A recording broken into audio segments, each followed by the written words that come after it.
Varios países rechazan la decisión de Trump de enviar efectivos para proteger el estrecho de Hormuz. El ministro de Relaciones Exteriores iraní aseveró que el enclave petrolero solo está cerrado para los buques de los países enemigos. Israel vuelve a bombardear el Líbano, que cuenta al menos 10 muertos en las últimas horas. El régimen sionista anunció el inicio de una operación terrestre en el sur de ese país. Y un toque de queda inició en 4 provincias de Ecuador. Noboa dice que intensificará la lucha contra las bandas criminales que desde 2024 han desatado un conflicto armado interno. Saludos, bienvenidos a El Mundo Ahora con los adelantos de las noticias más relevantes de esta jornada. Ya comenzamos, acompáñanos durante los próximos 27 minutos de programa.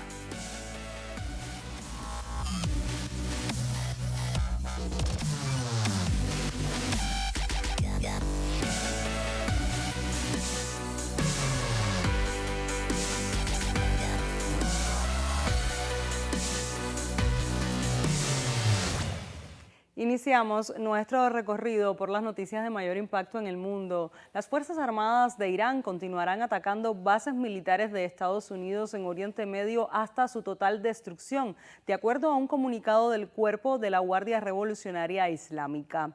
En el mismo comunicado precisaron que horas antes la Armada de Irán, en una operación combinada con misiles y drones, destruyó varios hangares que albergaban casas estadounidenses en 2 bases aéreas, utilizando misiles de crucero de alto poder explosivo.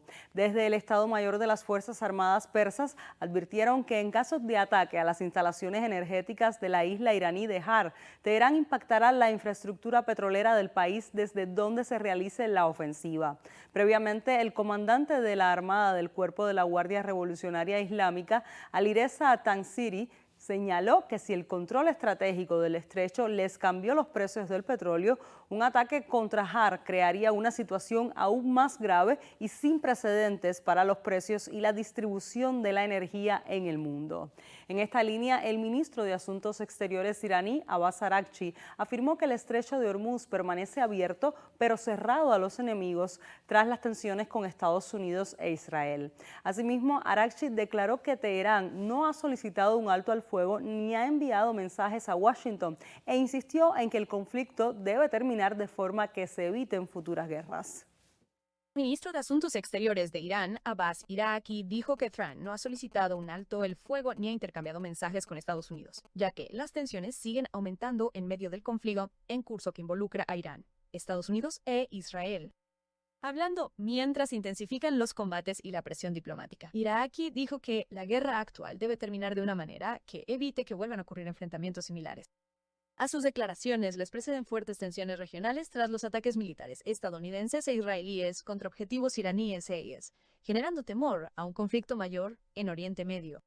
Además, estos comentarios se dan tras las recientes declaraciones del presidente de TIS, Armful, quien ha propuesto una coalición de países para ayudar a reabrir el estratégico estrecho de Hormuz 6. La vía fluvial a lo largo de la costa sur de Irán es uno de los corredores energéticos más importantes del mundo, que transporta una parte significativa de los envíos mundiales de petróleo y gas natural. Trump advirtió que la alianza. En este contexto, la Agencia Internacional de la Energía está dispuesta a liberar más reservas estratégicas de petróleo si es necesario, tras la decisión anunciada la semana pasada de liberar 400 millones de barriles de crudo de estos inventarios, declaró este lunes su director ejecutivo. Según la propia agencia, la guerra de Estados Unidos e Israel contra Irán ha supuesto una interrupción sin precedentes en la oferta de crudo mundial, con alrededor del 8%.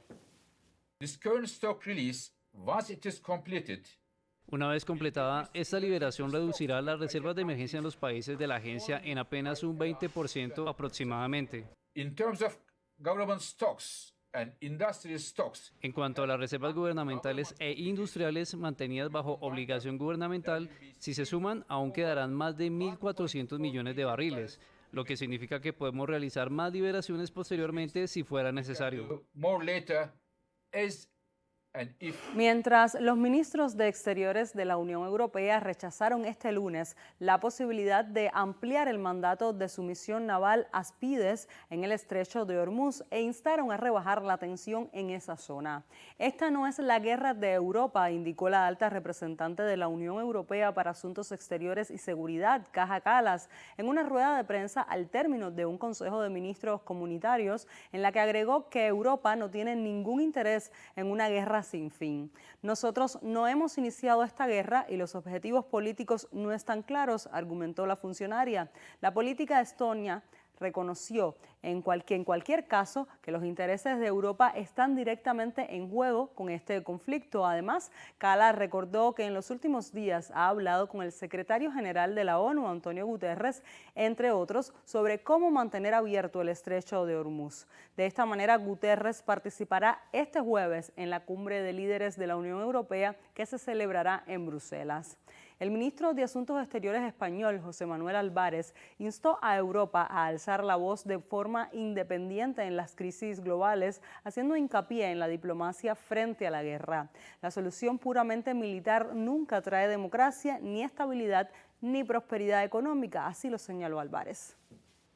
Nuestros intereses, los intereses, el bienestar de nuestros ciudadanos, pero también nuestros valores, lo que somos en el mundo y lo que nos ha garantizado, los valores que nos han garantizado décadas de paz y de prosperidad.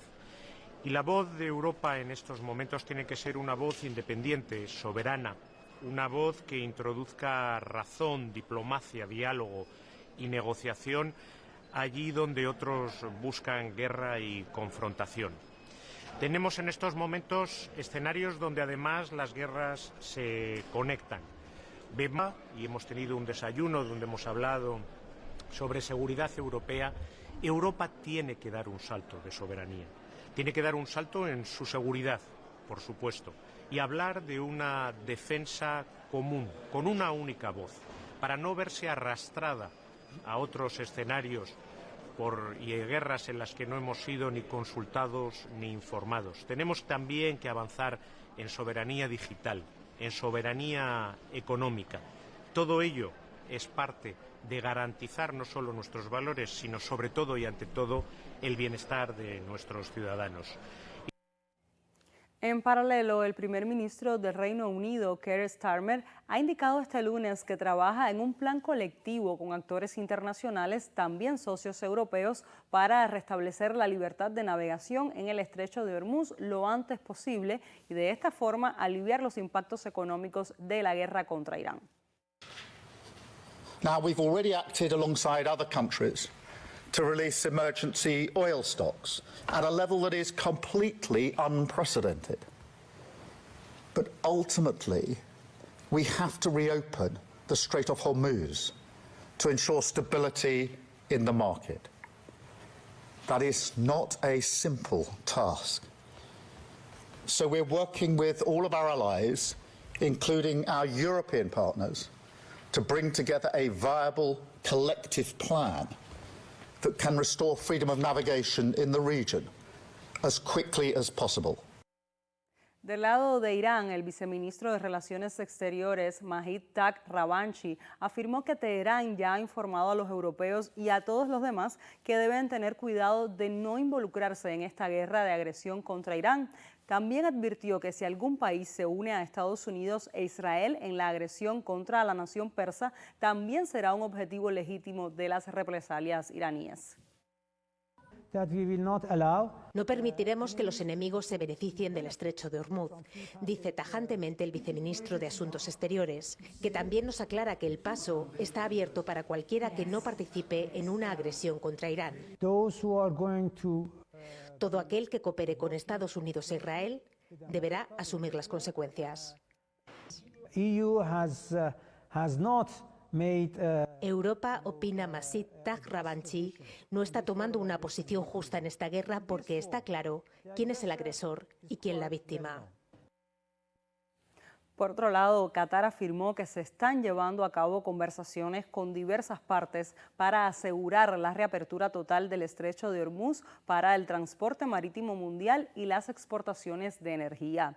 El portavoz del Ministerio de Relaciones Exteriores, Mahed Al-Ansari, subrayó que esta vía marítima estratégica es vital para el comercio mundial y afirmó que el mundo entero depende de los envíos que transitan por este estrecho o canal que conecta al Golfo con los mercados internacionales.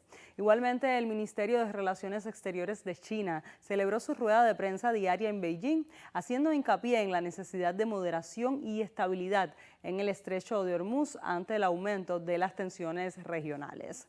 Por su parte, el presidente estadounidense Donald Trump confirmó que mantiene conversaciones con Teherán, aunque aseguró que Irán no está listo para ningún acuerdo al tiempo que presiona a sus aliados para asegurar el estrecho. Además, Trump criticó este lunes a algunos países por la tibia respuesta a sus llamamientos para colaborar en la protección del tráfico de petroleros por el estrecho de Hormuz. You know, we get less than 1% of our oil from the Strait, and some countries get much more. Japan gets 95%, China gets 90%. Many of the Europeans get quite a bit. South Korea gets 35%.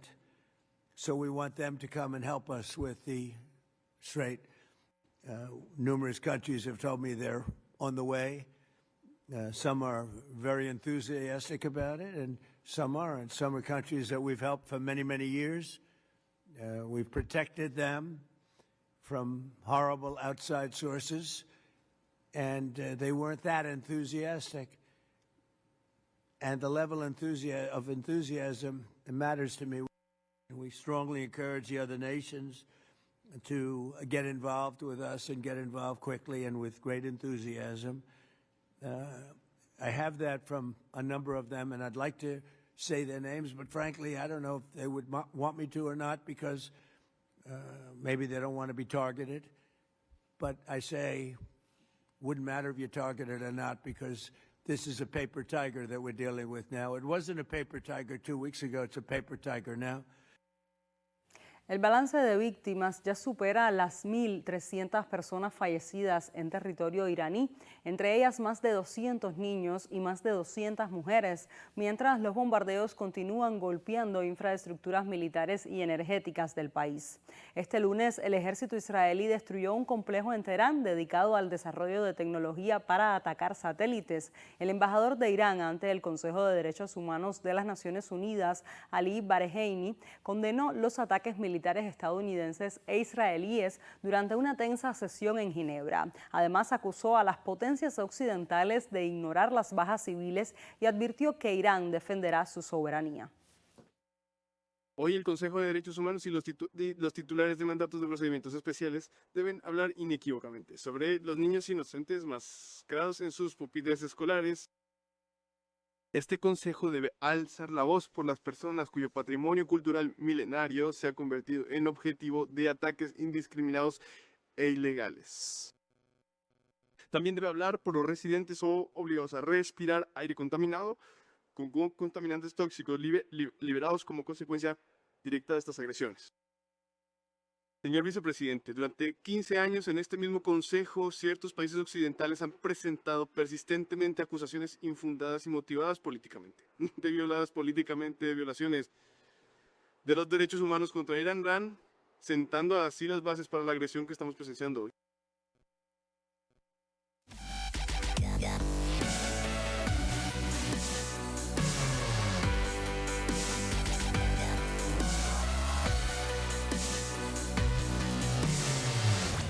Continuamos en Medio Oriente. El ministro israelí de Defensa, Israel Katz, anunció este lunes el inicio de una operación terrestre del ejército israelí en el sur del Líbano, según un comunicado publicado en los canales oficiales de su ministerio.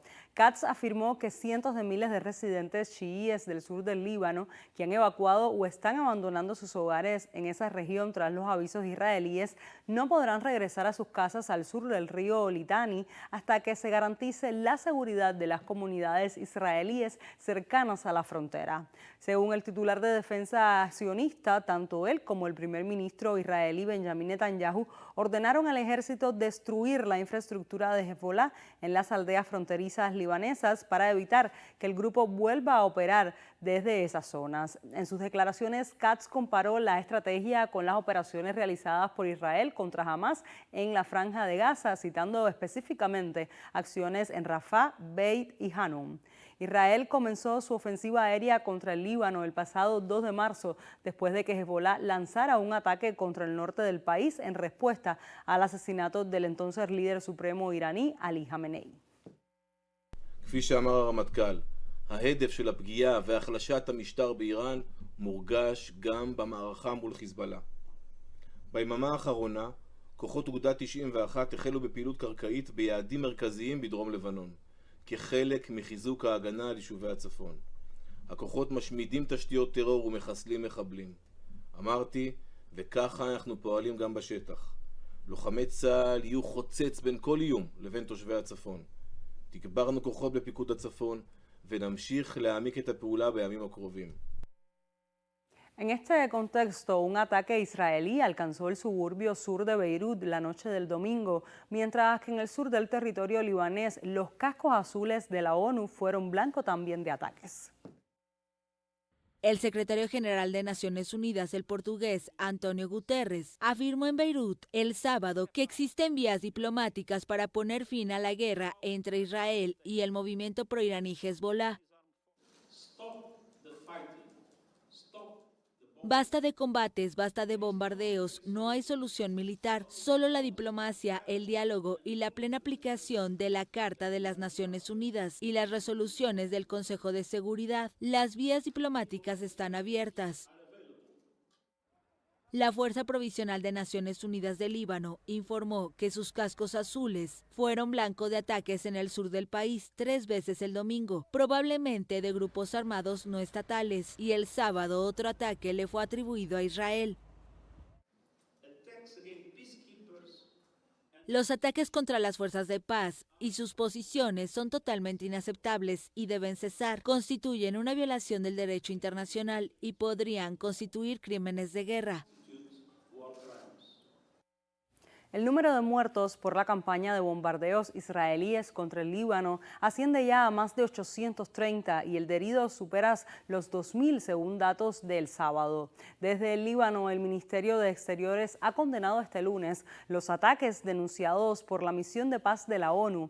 En un comunicado, el Departamento Gubernamental calificó de inaceptables las acciones ocurridas el domingo contra los cascos azules y avisó de que este tipo de incidentes violan tanto las leyes internacionales como varias resoluciones del Consejo de Seguridad de la ONU.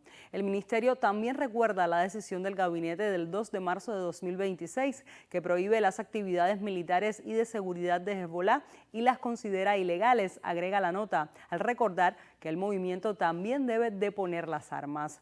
Por su parte, la ministra de Defensa española, Margarita Robles, ha develado este lunes que pidió a Naciones Unidas que interviniera ante Israel para garantizar la seguridad de los cascos azules desplegados en el Líbano en el marco de la Fuerza Provisional de las Naciones Unidas para el Líbano, de los que 670 son españoles. El motivo de la visita era trasladar el apoyo al contingente que está en el Líbano.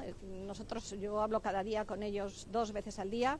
Es una situación difícil, complicada, se pasan muchísimas horas bunkerizados, pero en el momento que tienen oportunidad, con todas las medidas de precaución y de seguridad, pues están realizando las labores propias de la misión. Pero no les oculto que nos tienen preocupados, que ellos guardan toda la seguridad.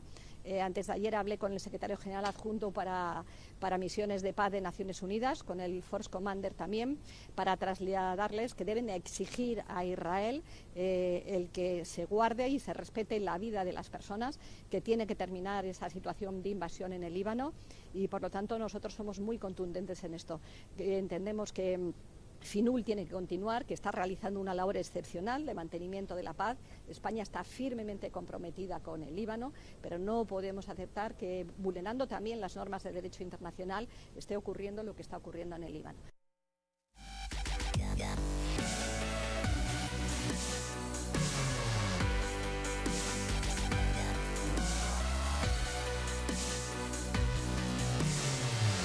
Pasamos ahora a América Latina. 4 provincias de Ecuador amanecieron este 16 de marzo bajo un toque de queda que regirá durante 15 días. La medida fue ordenada por el presidente Daniel Noboa y restringe la circulación entre las 23 y las 5 horas. La restricción está vigente en Guayas, El Oro, Los Ríos y Santo Domingo de los Sáchiles, provincias costeñas que concentran un 35% de la población y más de la mitad de los homicidios del país. Medios locales informan que en esos territorios se desplegaron 75.000 uniformados para ejecutar una nueva fase del plan de seguridad del Ejecutivo, cuyos detalles no han sido revelados. Quienes nos ataquen la disposición podrían enfrentar sanciones que pueden contemplar hasta 3 años de prisión por el delito de incumplimiento de decisiones legítimas de autoridad competente. En las primeras horas de la medida, las autoridades reportaron 253 detenidos, aunque todavía no se ha precisado cuántos fueron arrestados por incumplir el toque de queda y cuántos por presuntos vínculos con el crimen organizado. Por su parte, el ministro del Interior de la Nación Sudamericana, John Reinberg, anticipó que se trata de operativos de gran escala. Quédense en casa, no queremos víctimas colaterales, advirtió en vísperas del inicio del toque de queda. Yo creo que he sido claro y lo he anunciado y he pedido varias veces a la ciudadanía que permanezca en sus hogares. Hay operaciones que se van a llevar a cabo durante el toque de queda, va a haber movilización de tropas, va a haber movilización de Policía Nacional, equipos logísticos y distintas operaciones fuertes que vamos a atacar a las estructuras criminales y sus economías. Eso creo que ha sido suficientemente claro. También quiero decirlo, quiero repetirlo. Aquella persona que piense desafiar el toque de queda le espera una pena de 1 o 3 años, el cual vamos a ser muy exigentes. Hay un toque de queda. Lo hemos anunciado, lo hemos explicado, hemos dicho qué es lo que va a suceder, o sea, las operaciones que vamos a llevar y le hemos sido claros. Necesitamos que la gente permanezca en sus hogares mientras se da las operaciones que vamos a llevar al territorio. No sabría decir a qué no es conversar. Es una disposición por parte del presidente de la República y vamos a cumplir operaciones que son para atacar la criminalidad. Por su parte, el comandante de la Policía Nacional Ecuatoriana, Pablo Dávila Maldonado, informó sobre las operaciones que se llevarán a cabo mientras rija el toque de queda. El alto oficial comentó que no se descarta extender la medida más allá del 30 de marzo.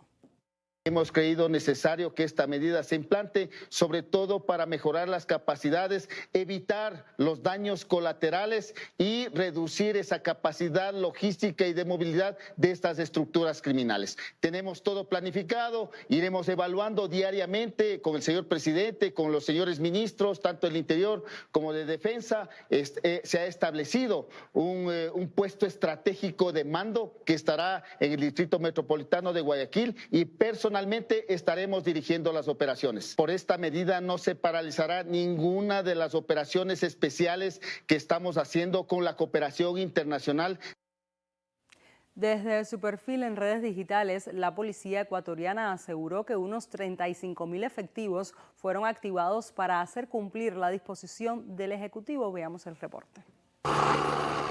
El contingente militar se movilizó desde la Escuela de Infantería Aérea hacia el Cantón Durán, pocas horas antes del inicio del toque de queda, establecido por el Gobierno Nacional dentro del estado de excepción vigente. Alrededor del mediodía de este domingo, uniformados de las Fuerzas Armadas se desplegaron a lo largo de la avenida Nicolás Lapenti, una de las principales arterias viales del cantón. Durante el operativo, tanquetas y camionetas con personal fuertemente armado salieron desde la avenida Pedro Menéndez Gilbert como parte de las acciones para reforzar la seguridad en la zona. El general Mauro Bedoya, comandante del Comando de Operaciones Aéreas y Espaciales, explicó que el personal militar se mantiene desplegado en todo el territorio nacional, ejecutando operaciones de seguridad interna. Las Fuerzas Armadas se encuentran desplegadas en todo el territorio nacional, realizando operaciones militares en el ámbito interno, garantizando la seguridad para la población. Se inicia el toque de queda de acuerdo al decreto ejecutivo 329 y las Fuerzas Armadas están reforzando a las unidades que nos encontramos desplegadas, en este caso dentro del Cantón Durán. Según el oficial, las Fuerzas Armadas están realizando acciones para garantizar la seguridad de la población y fortalecer los controles durante el periodo del toque de queda. La movilización también contó con patrullaje aéreo. Un helicóptero sobrevoló el sector, mientras las unidades avanzaban por las principales vías del cantón. El toque de queda en Ecuador tiene lugar en medio de una creciente ola de violencia que azota la nación y que ha marcado la gestión del actual presidente Daniel Noboa. Vale destacar que en 2025 se registraron 9.216 homicidios intencionales, una cifra que convirtió a esos 12 meses como el más violento de la historia en el país sudamericano. Cabría preguntarse si la medida del Ejecutivo resolverá la crisis de inseguridad en ese territorio. Otro elemento a destacar es el despliegue de efectivos militares en tierras ecuatorianas, a pesar de que la ciudadanía rechazó en noviembre pasado la reinstauración de bases militares en el país. En ese sentido, este fin de semana se reportaron protestas contra el programa de gobierno de Noboa. Veamos. Marcharon desde la Caja del Seguro. Miles de trabajadores, colectivos feministas, ambientalistas y organizaciones políticas avanzaron por las calles de Quito rumbo al centro histórico. Aseguran que el gobierno no representa a las mayorías, sino a una élite que, dicen, gobierna mirando hacia el norte. En rechazo a las políticas antipopulares de un gobierno que ha decidido actuar en función de los intereses de la gran oligarquía, respondiendo a los designios del Fondo Monetario Internacional y del imperialismo norteamericano. Los manifestantes rechazan reformas legales que, según advierten, ponen en riesgo programas sociales de los gobiernos autónomos descentralizados destinados a poblaciones vulnerables.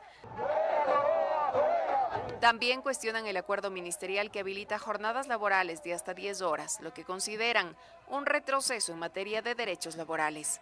La protesta también tomó forma de expresión artística. Con performances, los manifestantes retrataron la situación política del país. Exhibían fotografías de asambleístas a quienes acusan de haber traicionado a los movimientos por los que llegaron al Parlamento y de votar ahora junto al gobierno. También rechazaron la presencia de tropas militares estadounidenses y el acuerdo firmado entre el gobierno ecuatoriano y el FBI. Hoy le estamos diciendo al gobierno que está regresando en derechos. Los derechos son progresivos, no regresivos, y lo que se está haciendo es reformando la Constitución. Aunque la movilización se desarrollaba de forma pacífica, la jornada terminó con represión. La policía lanzó bombas lacrimógenas y aturdidoras, mientras motocicletas policiales fueron utilizadas para dispersar e intimidar a los manifestantes.